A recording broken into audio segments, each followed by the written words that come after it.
அன்பின் இரட்சகர் இயேசு கிறிஸ்துவின் நாமத்தில் வாழ்த்துக்கள். ஏசாயா 8ஆம் அதிகாரத்தை இந்த நாளிலே நாம் தியானிக்க போகிறோம். இதிலே 2 பகுதிகளாக ஒவ்வொரு நாளும் ஒவ்வொரு பகுதியை நாம் தியானிக்கலாம்.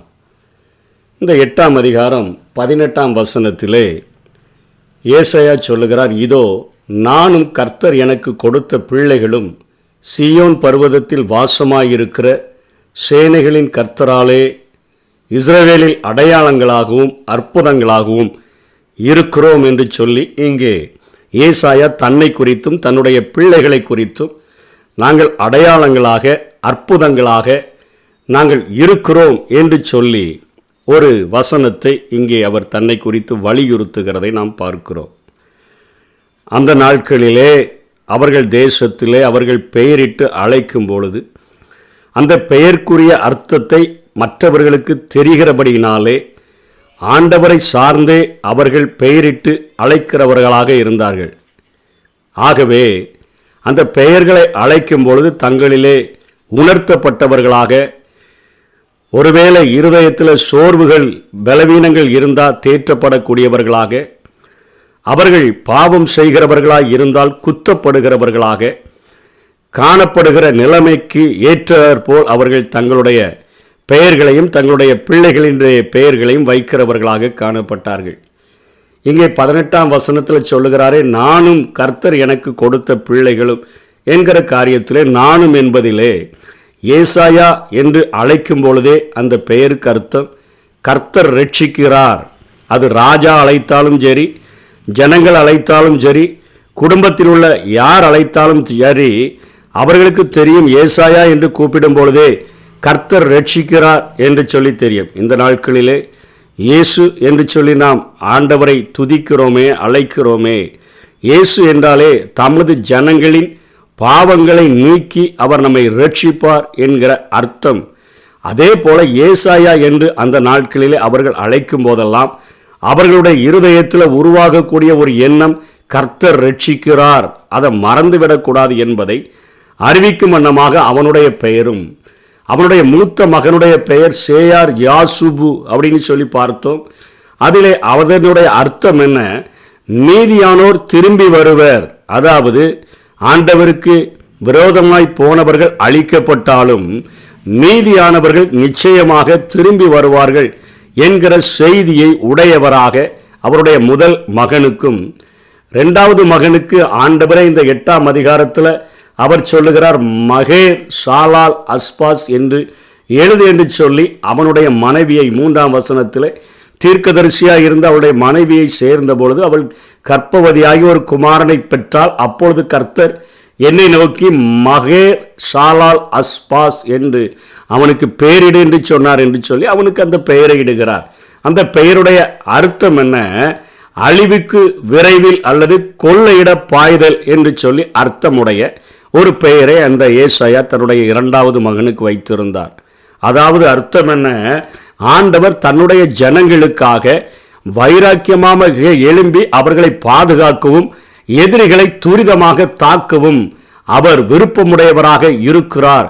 அதாவது பவுல் அப்போஸ்தலன் சொல்லுகிறாரே, ரோமர்ல 1ஆம் அதிகாரம் 31ஆம் வசனத்தில் அழகா சொல்றாரு, இவைகளை குறித்து நாம் என்ன சொல்லுவோம்? தேவன் நம்முடைய பட்சத்தில் இருந்தால் நமக்கு விரோதியாய் இருப்பவன் யார் என்கிற ஒரு காரியத்தை, தேவன் உன் பட்சத்தில் இருந்தால் உனக்கு யார் விரோதியாய் இருக்க முடியும்? அவர்களை ஆண்டவர் விரைவில் அழித்து விடுவார்.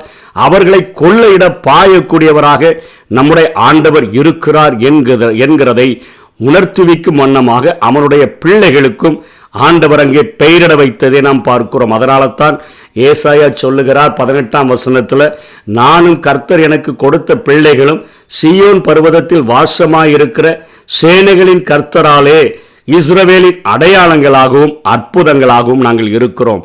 எங்கள் பெயரை சொல்லி ஜனங்கள் அழைத்தாலும் சரி, ராஜாக்கள் அழைத்தாலும் சரி, யார் அழைத்தாலும் சரி, கர்த்தருடைய வாசனையை வெளிப்படுத்துகிற பெயர்களை நாங்கள் உடையவர்களாக சாட்சியுள்ள ஒரு வாழ்க்கையை வாழ்கிறோம்.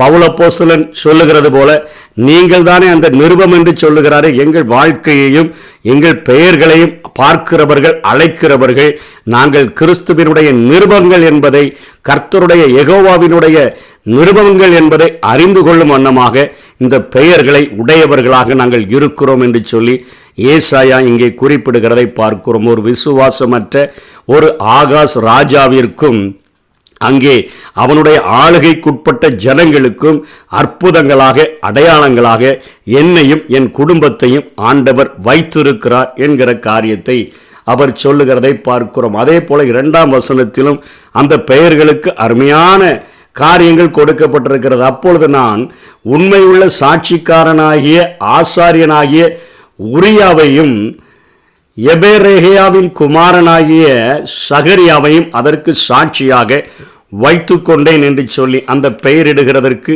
ஆண்டவர் சொன்ன பொழுதும் அந்த தன்னுடைய வார்த்தைகளை ஆகாஸ் ராஜாவுக்கு அறிவிப்பதற்கு முற்பட்ட பொழுதும் அவர் சொல்லுகிறார், ஒரு கொஞ்சம் சாட்சிக்காக ஆட்களை வைத்து கொண்டேன் என்கிறார்.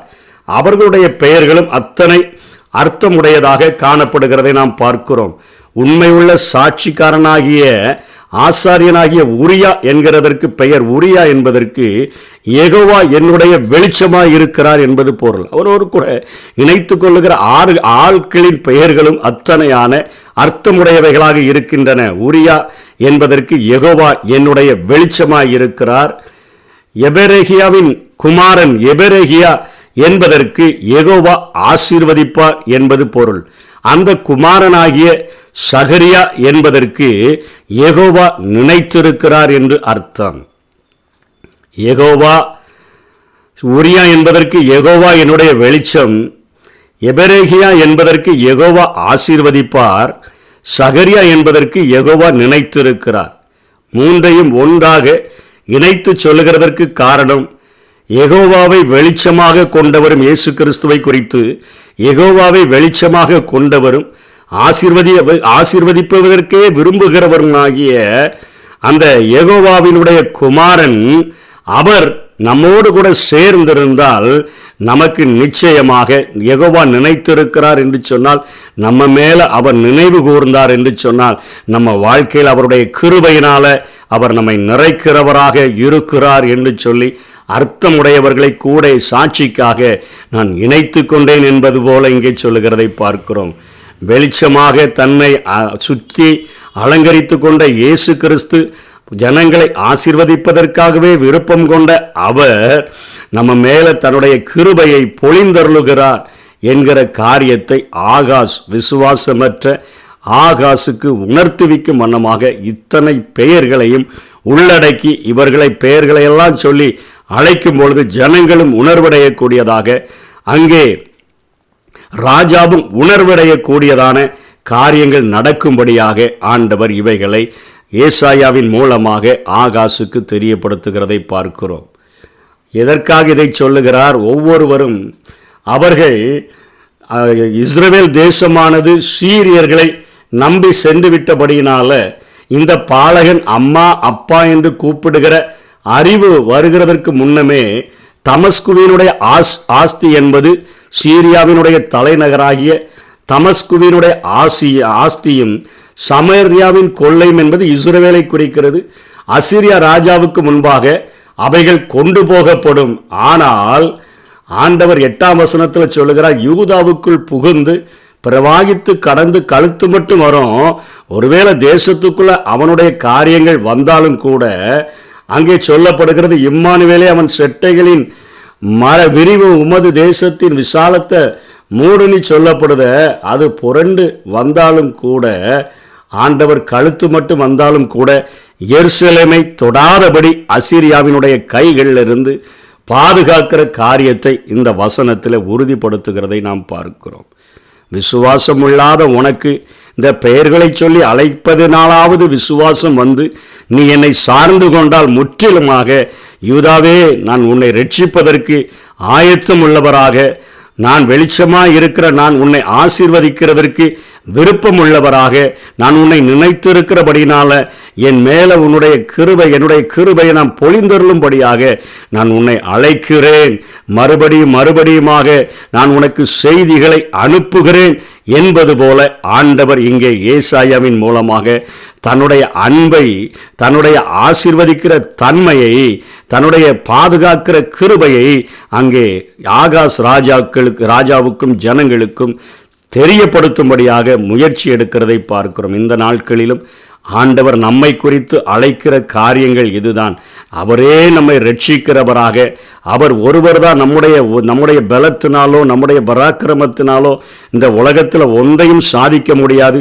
கூட்டணி அமைத்து கொண்டால் வெற்றி பெறலாம் என்று சொல்லி நினைத்த ஆகாசிற்கு ஆண்டவர் சொல்லுகிற பதில், என்னுடைய கிருபை இல்லாம, என்னுடைய வெளிச்சம் இல்லாம, என்னுடைய ஆசீர்வதிக்கிற என்னுடைய விருப்பம் இல்லாம நீ என்னதான் முயற்சி எடுத்தாலும் தோற்று போய்விடுவாய் ஆகாசே. அதே போலதான் இன்னைக்கு என்னுடைய கிருபை இல்லாம, என்னுடைய வெளிச்சம் இல்லாம, என்னுடைய ஆசீர்வதிக்கிற அந்த ஆசீர்வாதம் உனக்குள்ள இல்லாம நீ வாழ முற்பட்டாய் என்று சொன்னா நீ வெறுமையாகி விடுவா. கழுத்து வரைக்கும் உனக்கு பிரச்சனை வந்துடும். நான் அப்படி இருந்தும் உன்னை நான் பாதுகாக்க விரும்புகிறேன், நீ என்னிடத்துல வந்துரு என்று சொல்லி அழைக்கிற ஒரு அன்பு நேசரினுடைய குரல் தான் இந்த கிருபையின் காலத்தில் எல்லா இடங்களிலும் ஒலித்து கொண்டே இருக்கிறது.